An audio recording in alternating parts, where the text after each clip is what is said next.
Hello दोस्तों, नमस्कार। क्या हाल है? तारीख आज 24 अगस्त 2025, दिन है रविवार का और हिंदी तिथि भाद्रपद माह की प्रतिपदा। आइए बात करते हैं आज की मुख्य समाचार में देश भर की तमाम बड़ी खबरों पर नजर डालते हैं। शुरुआत करते हैं देश की बड़ी और आपके लिए बेहद ही काम की खबर के साथ।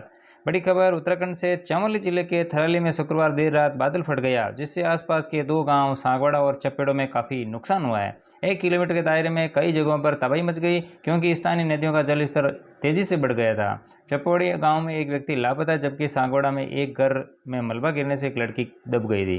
कुछ घंटों बाद उसका शव बरामद कर लिया गया। दोनों गांवों में कुल मिलाकर 70 से 80 घरों में करीब 2 फीट तक मलबा घुस गया। आगे बढ़ेंगे एक और बड़ी खबर के साथ। आंध्र प्रदेश के मुख्यमंत्री चंद्रबाबू नायडू भारत के सबसे अमीर मुख्यमंत्री हैं। उनके पास 931 करोड़ से ज़्यादा की संपत्ति है। देश के मौजूदा 30 मुख्यमंत्रियों के पास कुल 1632 करोड़ की संपत्ति है। इसका करीब 57% हिस्सा चंद्रबाबू के पास है। वहीं मुख्यमंत्रियों के पश्चिम बंगाल की मुख्यमंत्री ममता बनर्जी के पास सबसे कम संपत्ति है। उनके पास केवल 15.38 लाख रुपए हैं। राजस्थान के मुख्यमंत्री भजनलाल शर्मा की बात करें तो इनके पास 1.46 करोड़ की संपत्ति है।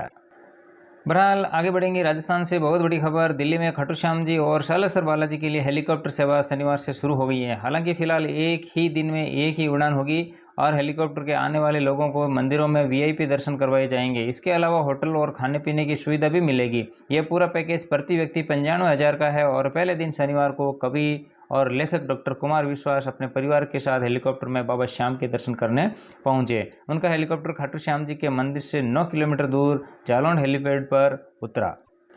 आगे बढ़ेंगे सवाई माधोपुर से बड़ी खबर। राजस्थान के सवाई माधोपुर और आसपास के जिलों में बारिश तबाही मचा रही है। कई गांव डूब गए हैं और सवाई माधोपुर के सुरवाल बांध के पानी की आवक बढ़ रही है। कई जगह तो सब सड़कों को काटकर पानी बाहर निकाला जा रहा है, लेकिन इसके बावजूद हालात सुधरने का नाम नहीं ले रहा है।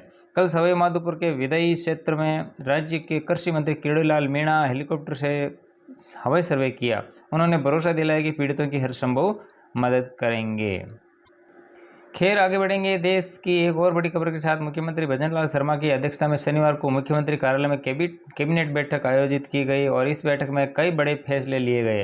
बैठक के बाद सचिवालय में कॉन्फ्रेंस हॉल में संसदीय कार्य मंत्री जोगाराम पटेल, उद्योग मंत्री राज्यवर्धन सिंह राठौड़ ने प्रेस कॉन्फ्रेंस कर जानकारी दी। उन्होंने बताया कि 2047 तक 4.7 मिलियन की इकोनॉमी बनाने का लक्ष्य रखा गया है। इसमें 13 विभाग शामिल है। हर गांव में शिक्षा और रोजगार के अवसर मिलेंगे। दूसरा बड़ा फैसला रिन्यूएबल एनर्जी को लेकर लिया गया। 1280 हेक्टेयर जमीन में 25,000 मेगावाट बिजली बनेगी और काटे जाने वाले हर पेड़ के बदले 5 पेड़ लगेंगे। और बड़ी जानकारी ये भी है कि कम टोल और तेज़ रफ्तार पर कैबिनेट बैठक में फैसला हुआ। जनता के लिए टोल कम होगा। इसके अलावा जयपुर में वर्ल्ड क्लास कन्वेंशन सेंटर बनेगा।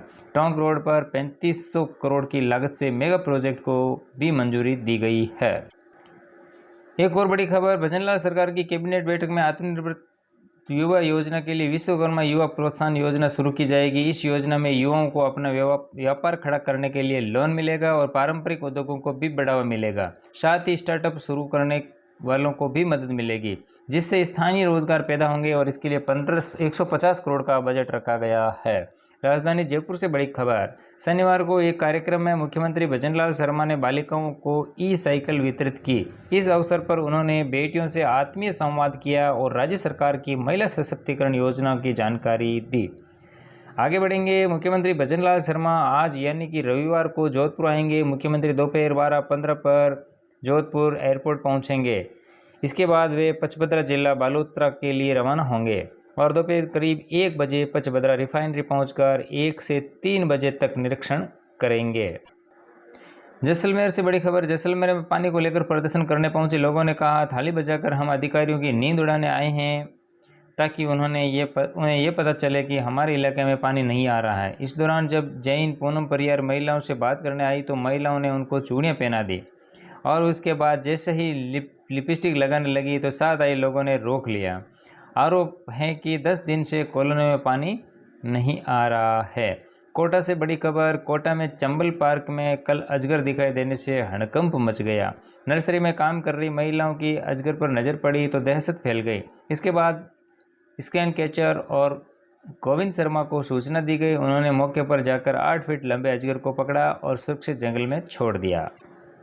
बाड़मेर से बड़ी खबर, बालोतरा के होटल में खाना खाने आए कांग्रेस नेता होटल मालिक से मारपीट कर दी और होटल में तोड़फोड़ की। करीब 1 घंटे तक हंगामा किया और बाद में पुलिस को बुलाना पड़ा। पुलिस ने उसे डिटेन करने के लिए पिकअप में बैठा कर जाने दिया और शनिवार को होटल के आसपास के दुकानों और व्यापारियों को पुलिस के सामने नाराजगी जताई और उसके बाद पुलिस ने आरोपी को गिरफ्तार किया। झुंझुनू जिले से बड़ी खबर, यहाँ एक युवक ने 25 कुत्तों को गोली मारकर हत्या कर दी है। ये मुद्दा काफ़ी दिनों तक चर्चा में रहा। इसके बाद पुलिस ने युवक को गिरफ्तार कर जेल भेज दिया है, लेकिन जब ये जमानत पर बाहर आया तो अजीब नज़ारा देखने को मिला। कुत्तों के हत्यारे का हीरो की तरह स्वागत किया गया, फूल मालाएं पहनाई गई, लड्डू बांटे गए और यहाँ तक कि ग्रामीणों ने डीजे बजाया और माला पहनाकर गाँव में रैली भी निकाली। अब स्वागत का ये वीडियो सामने आने के बाद पशु प्रेमियों के सोशल मीडिया पर कड़ी प्रतिक्रियाएं दी हैं और कई लोगों ने कहा कि यह समाज की एक खतरनाक मानसिकता है और जहां अपराधियों को हीरो बना दिया जाता है। एक और बड़ी काम की खबर, राज्य निर्वाचन आयोग में आगामी पंचायती चुनाव राज की तैयारी में निर्देश दिए हैं। सभी जिला निर्वाचन अधिकारियों को पत्र लिखकर वोटर लिस्ट में अपडेट करने को कहा गया है। आयोग ने शेड्यूल के मुताबिक 29 अक्टूबर तक वोटर लिस्ट का सारा काम पूरा हो जाएगा। इसके बाद आयोग नवंबर और दिसंबर चुनाव कराने के लिए पूरी तरह तैयार होगा। आयोग ने बताया कि 6,759 ग्राम पंचायतों का कार्यकाल जनवरी 2025 और 704 ग्राम पंचायतों का कार्यकाल मार्च 2025 में खत्म होगा। यानी अब लगभग तय है कि सरपंच चुनाव जल्द ही होंगे। बाड़मेर से बड़ी खबर, एसीबी की टीम ने सज्जनगढ़ क्षेत्र में कार्रवाई करते हुए क्षेत्रीय वन अधिकारी और वनपाल को रिश्वत लेते रंगा हाथों गिरफ्तार किया है।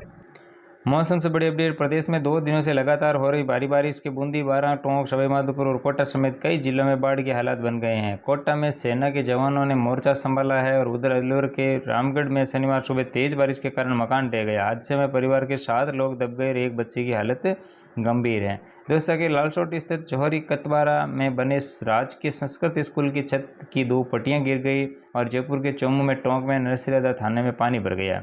भारी बारिश के चलते कोटा और बूंदी जिलों के कुछ क्षेत्रों में आज 24 अगस्त को होने वाली आरपीएससी परीक्षा निरस्त कर दी और वहीं बूंदी के लवान के पास दिल्ली और मुंबई रेलवे ट्रैक के नीचे की मिट्टी खिसक गई है। ऐसे में ट्रेनों को आसपास के स्टेशनों पर ही रोकना पड़ा।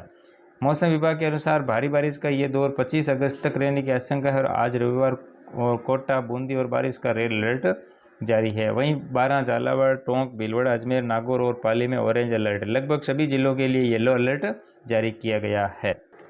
अंत में एक और बड़ी काम की खबर, साइबर ठग अब ठगने के लिए नए नए तरीके अपना रहे हैं। हाल ही में महाराष्ट्र में हिंगोली जिले में एक सरकारी कर्मचारी को व्हाट्सएप पर एक फर्जी डिजिटल शादी का निमंत्रण भेजा। जैसे ही कर्मचारी वह मैसेज खोला, उसके बैंक खाते में लाखों रुपए निकल गए। बड़ी जानकारी आपके लिए है कि किसी भी अनजान नंबर से अगर आपको व्हाट्सएप पर शादी का निमंत्रण या कोई लिंक आए तो उस पर क्लिक ना करें, वरना आपका भी खाता साफ हो सकता है। राजस्थान पुलिस ने एडवाइजरी जारी की है कि अनजान लिंक पर बिना सोचे समझे क्लिक ना करें। तो ये थी प्रदेश और देश की आज की बड़ी और महत्वपूर्ण खबरें। वीडियो को लाइक करना बिल्कुल ना भूलिए और चैनल पर नए हैं तो सब्सक्राइब जरूर कीजिए ताकि आप अपडेट रहें बड़ी और काम की खबरों के साथ। धन्यवाद।